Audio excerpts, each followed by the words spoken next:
Madame Micheline Maillet-Renaud. Merci de nous accorder cet entretien. On a déjà eu un entretien sur votre carrière de chercheur, sur ce qu'a été donc votre carrière de chercheur au CSSMM. Aujourd'hui, on va s'entretenir de quelque chose de bien différent. Vous êtes à la retraite, mais vous œuvrez au sein de l'Association du personnel retraité du CJM. Et dans l'association, il y a un travail qui se fait sur l'histoire des services sociaux et vous y participez activement. Donc, aujourd'hui, on va parler d'un moment charnière dans l'histoire du Québec, et plus particulièrement ce qui nous concerne, c'est dans l'histoire des services sociaux. On va parler de la Révolution tranquille. On va parler de 1960, de comment c'était avant et qu'est-ce que c'est devenu après. Pour nous situer, on va d'abord commencer par essayer de comprendre qu'est-ce que c'est que la Révolution tranquille. La Révolution tranquille, c'est un point tournant majeur dans l'histoire du Québec. Dans les années 60, la société québécoise est passée d'une société traditionnelle avec une morale catholique, dominée par l'Église catholique, dominée par un parti conservateur, le Parti de l'Union nationale, surtout dirigé par Maurice Duplessis. Cette société-là a basculé dans la décennie 1960 vers une société moderne, valorisant la laïcité, la professionnalisation, l'égalité des droits à l'égard des services. Donc, c'était une sorte de tsunami qui n'a pas fait de victimes. C'était... Tranquille. C'est ça, c'était une grosse révolution, mais sans bain de sang, qui a changé beaucoup la société. Puis j'ai l'impression qu'on est encore sur cet élan-là, ce souffle-là de changement. On peut peut-être placer un événement là, qui permet de déterminer l'avant et l'après. Je pense que c'est l'élection du Parti libéral à cette époque-là, donc qui vient remplacer le régime de l'Union nationale. C'est ça. Maurice Duplessis étant décédé en 1959, l'année précédente. Effectivement. Ça. Alors, on peut placer une date, là, on peut placer un moment, c'est un changement, on peut dire que c'est un changement de régime. Un changement de régime politique, mais qui a donné l'occasion, je pense, à toutes les forces de volonté de changement qui mijotaient avant 1960 à exploser quand l'Union nationale a été mise de côté au profit du Parti libéral. Parce que ces changements-là était dans la tête de plusieurs intervenants, plusieurs intellectuels, plusieurs personnes de la société, mais c'était comme étouffé dans une sorte de carcan idéologique à l'époque. Mais ça s'est exprimé après 1960. De toute façon, je pense que l'intellectualisme, c'était quelque chose qui n'était pas vu. Disons que c'était assez péjoratif de se faire traiter d'intellectuel à ce moment-là. En quelque sorte. Mais il y avait un intellectualisme conservateur, dans le fond, qui était valorisé puis qui était beaucoup plus d'ordre moral qu'autre chose. Bon, si on y va d'abord en regardant peut-être quelles étaient, comment on pourrait définir les valeurs qu'il y avait dans cette société québécoise-là, disons là, après la Deuxième Guerre, là, 1945 jusqu'à 1960. Donc cette période-là des années 50, disons, les fins des années 40, les années 50, comment on pourrait caractériser, comment on pourrait définir les valeurs de la société à ce moment-là? Je dirais que ce qu'on pouvait observer, c'est une sorte d'union sacrée entre l'Église et l'État. L'Église supportait le gouvernement de l'Union nationale de Maurice Duplessis en encourageant ses fidèles à voter pour lui. Et Maurice Duplessis supportait l'Église et lui confiait plein de responsabilités à l'égard des services. Les communautés religieuses ont envahi tous les domaines, le domaine de l'éducation, des loisirs, des services aux démunis. Et ces services-là étaient donnés pas comme droit, mais comme œuvre de charité, en quelque sorte. C'était l'univers de la méritocratie. Il fallait se conformer aux valeurs morales pour avoir accès aux services. Et le filet de protection sociale était extrêmement fragile à cause de ça, parce qu'il n'y avait pas de système étatique de support aux gens démunis ou défavorisés ou en détresse. Il fallait avoir accès à des œuvres de charité parce que les lois étaient très limitées. Je vais vous donner un exemple. On n'a pas eu d'assurance chômage avant 1940. Il n'y a pas eu de pension de sécurité de la vieillesse avant 1952. C'est-à-dire les personnes âgées devaient dépendre de leur famille pour leur survie. Il n'y a pas eu d'assurance hospitalisation avant 1957. Avant 1957, si vous étiez hospitalisé, vous pouviez être complètement ruiné par les frais que ça impliquait.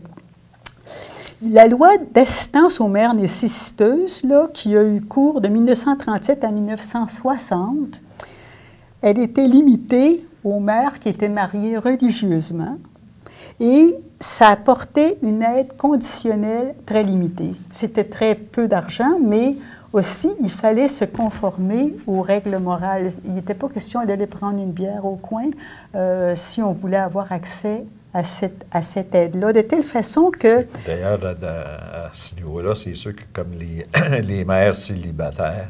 étaient exclus. Ils étaient exclus. Absolument. En fait, on allait rapidement vers l'abandon, l'adoption des enfants. Il n'y avait pas tellement de choix, d'autant plus que les enfants illégitimes étaient très sévèrement jugés à cette époque-là.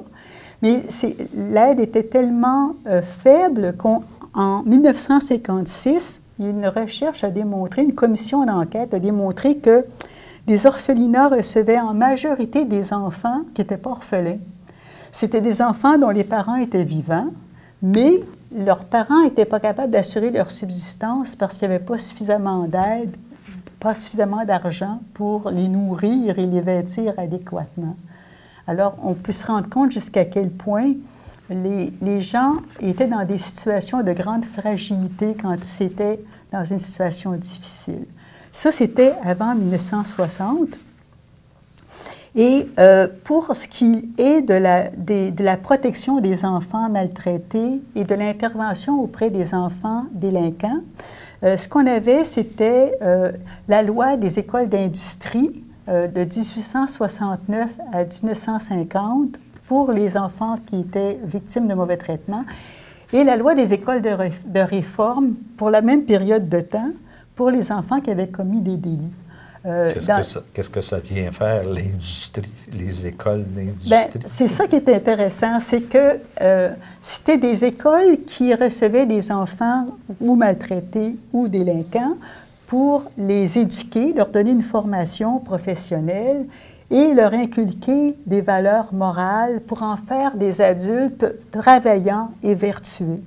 Parce qu'à cette époque-là, il y a eu une approche fascinante face à la problématique des mauvais traitements et de la délinquance, c'est-à-dire qu'on s'est rendu compte que les enfants qui étaient maltraités avaient de gros risques de devenir plus tard délinquants.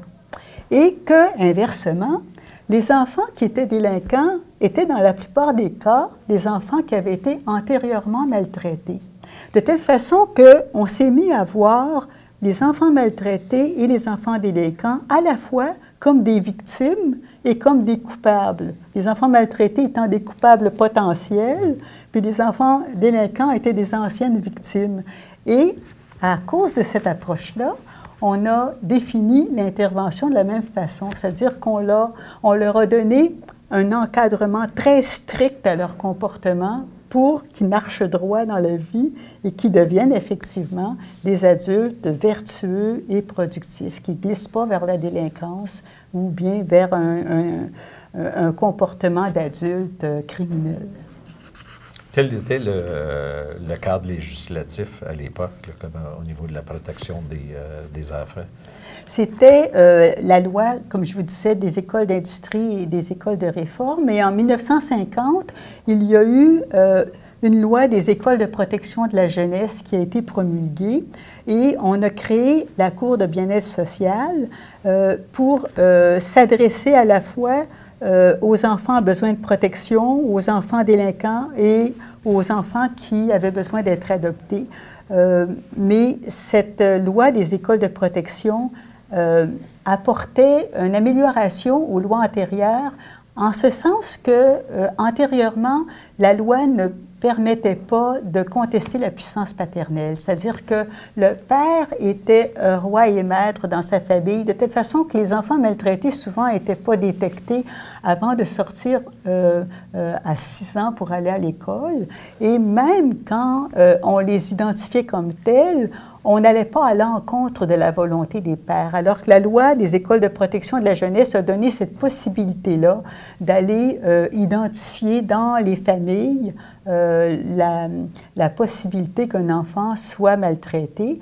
Le problème, c'est que la puissance paternelle n'était pas véritablement contestée. On ne se permettait pas par exemple, la notion de déchéance parentale n'existait pas. C'était beaucoup plus tard que cette notion-là a pu être apportée dans les lois de protection de la jeunesse.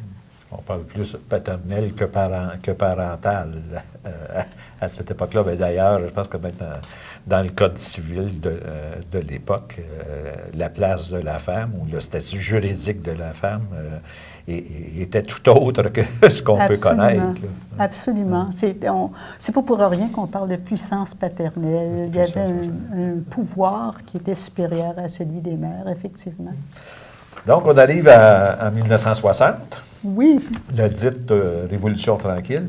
Alors, quels sont là, les grands changements là, qui vont s'opérer, puis de façon là, assez rapide, là, dans de quelques années? C'est ça. Dans le fond, la Révolution tranquille, c'est une décennie.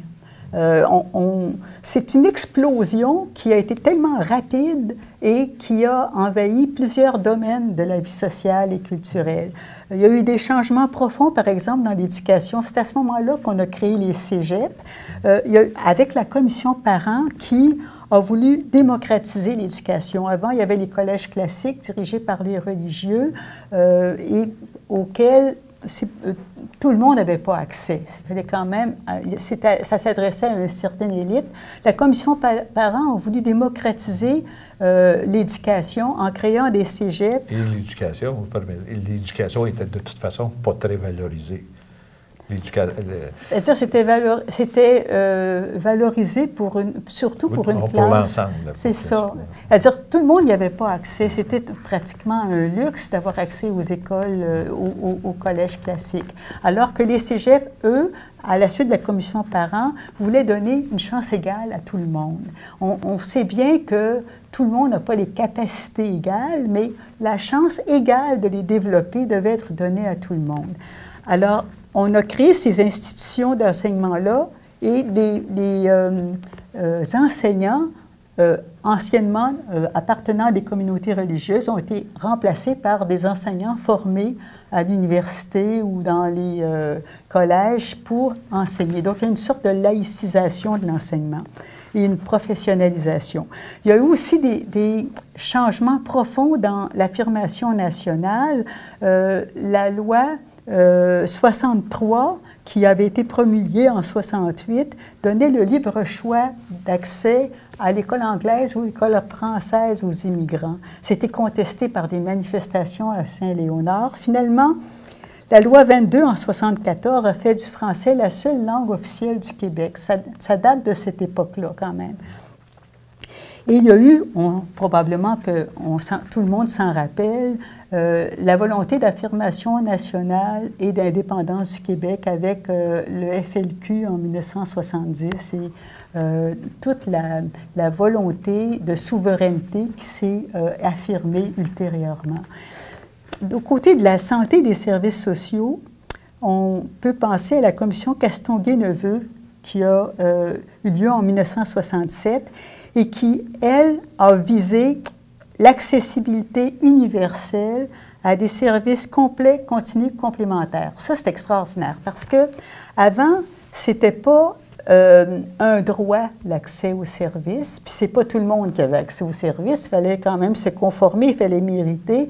là, la commission Castonguay-Neveu a promulgué que l'accès aux services devait être démocratisé aussi, que tout le monde avait droit à ces services-là, quel que soit l'endroit où ils se trouvent au Québec, quel que soit leur statut socio-économique, indépendamment de leur religion, c'était vraiment un droit universel. On passe vraiment de la charité, parce que c'est ça que vous avez expliqué. Donc, on passe vraiment de la charité à l'État qui prend en charge de ces grands secteurs-là et qui l'organise. Donc, sur une base démocratique, tout le monde y a accès. C'est ça, c'est dans le fond ça, c'est une révolution. C'est une révolution majeure. C'est là qu'apparaît l'État-providence. L'État qui veut apporter une aide à tous ces citoyens qui sont en besoin. En 70, on a créé le ministère des Affaires sociales. Donc, on voit que sa structure d'intervention. En 71, c'est la loi 65 qui crée, entre autres, les CSS. On a créé les centres de services sociaux dans 14 régions du Québec. À Montréal, c'était le Centre de services sociaux du Montréal métropolitain qui desservait Montréal et Laval. Et il y avait aussi à Montréal création du CSS Ville-Marie qui, lui, desservait la population anglophone et le CSS juif qui desservait la population juive pour montrer combien l'identité nationale devait être respectée à partir de ce moment-là, comme s'il y avait une prise de conscience des choses. On a créé aussi les fameux CLSC qu'on a encore aujourd'hui, les centres locaux de services communautaires qui voulaient donner des services locaux aux gens d'un quartier et qui étaient aussi des centres de services polyvalents. Et de services sociaux, donc intégrés. C'est ça, une sorte d'intégration qui était volontaire. L'intégration était facilitée par la création de centres de régionaux de services sociaux et de santé qui essayaient de vraiment faire en sorte que les services de santé sociaux, locaux et régionaux soient tous intégrés ensemble pour qu'il y ait une sorte de cohérence. Ce qui n'était jamais fait avant parce que, avant 1960, les communautés religieuses s'impliquaient à droite, à gauche, mais il n'y avait pas d'intégration, pas de volonté de cohérence qui s'exprimait. Tandis que là, il y a vraiment eu une prise en charge par l'État de la situation. Et il y a eu une professionnalisation aussi, c'est-à-dire que on a vu des travailleurs sociaux professionnels formés à l'université. On a vu apparaître la profession de psychoéducateur avec des départements universitaires qui formaient des professionnels de cet ordre-là. Et il y a eu, entre autres, au Centre des services sociaux de Montréal métropolitain, l'implantation d'une direction des services professionnels. C'est majeur, ça, parce que c'était une unité qui regroupait une équipe de recherche, une équipe de programmation et une équipe qui encadrait l'intervention. Je crois qu'au début, ça s'appelait équipe de politique et procédure, après ça de normes de pratique, mais l'idée, c'était de structurer mieux l'intervention. Et ces professionnels-là qui venaient, moi je venais de la sociologie, mais il y avait des criminologues, il y avait des travailleurs sociaux, il y avait des gens de différents horizons, et étaient là pour outiller l'intervention et la supporter. Alors, c'est vraiment un changement par rapport à la période antérieure qui était basée sur une approche morale, la charité chrétienne, la volonté d'aider, mais sans guide plus ou moins précis. Dans l'univers de la protection de la jeunesse, ce qui est étonnant, c'est que le tsunami est arrivé tard. En sens que, malgré tous les changements en éducation, en identité nationale, du côté des services sociaux, la loi de la protection de la jeunesse n'a pas vraiment évolué entre la fameuse loi de 1950 pendant les années 60. Il y a eu des petits changements, mais qui n'ont pas été suffisamment en profondeur pour faire... Qu'est-ce qui explique que ça prend plus de temps dans ce domaine-là par rapport aux autres? Je vous avoue que je trouve ça encore mystérieux, parce que dans le fond, ce qu'on constate, c'est que le vrai changement est arrivé en 1974, et probablement que c'était en gestation, mais... Il s'est produit en 1974 un incident qui a éveillé la conscience collective. C'est qu'il y a un petit garçon qu'on a découvert maltraité parce qu'il avait été enfermé dans un garde-robe pendant 45 jours, sans soins, sans hygiène. Et ça a créé un scandale au Québec. On s'est demandé comment est-il possible qu'une telle chose se produise. Et là, on s'est rendu compte que la loi de la protection de la jeunesse avait besoin d'être améliorée pour donner une meilleure protection aux enfants maltraités. L'électrochoc. C'était un électrochoc. Et là, on a créé en 1974 une loi concernant la protection des enfants soumis à des mauvais traitements qui visait principalement les mauvais traitements physiques, mais qui apportait des éléments nouveaux, c'est-à-dire une obligation de signalement si on constatait qu'un enfant était maltraité.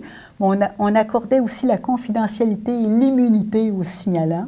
Puis on a créé aussi un comité de la protection de la jeunesse qui avait comme responsabilité de faire des enquêtes sur les situations de mauvais traitement et de proposer des mesures si nécessaire. Et à partir de cette loi-là, il y a eu, après ça, une évolution, mais sur la même lancée. Toujours sur les mêmes bases, ces règles-là restent fondamentales. C'est là-dessus qu'on bâtit. L'obligation de signalement, l'immunité, l'anonymat, c'est resté, mais on a amélioré encore la volonté de protection par la loi de 1977 ultérieurement, qui depuis est améliorée continuellement. Donc, c'est comme une sorte de lancée sur une conception de la protection des enfants qui s'est exprimée à ce moment-là, au moment de la Révolution tranquille, mais qui a donné après ça un élan pour continuer dans la même perspective. J'ai l'impression que, dans le fond, la période de la Révolution tranquille, c'était comme une sorte d'élan, qu'on est toujours sur cet élan-là, parce que la loi de la protection de la jeunesse, je réalise qu'elle continue à s'améliorer, mais dans le même esprit. Je réalise que le processus de laïcisation de la société est toujours en cours. On l'a commencé dans la période de la Révolution tranquille, mais on en parle encore aujourd'hui. L'affirmation nationale, c'est toujours d'actualité.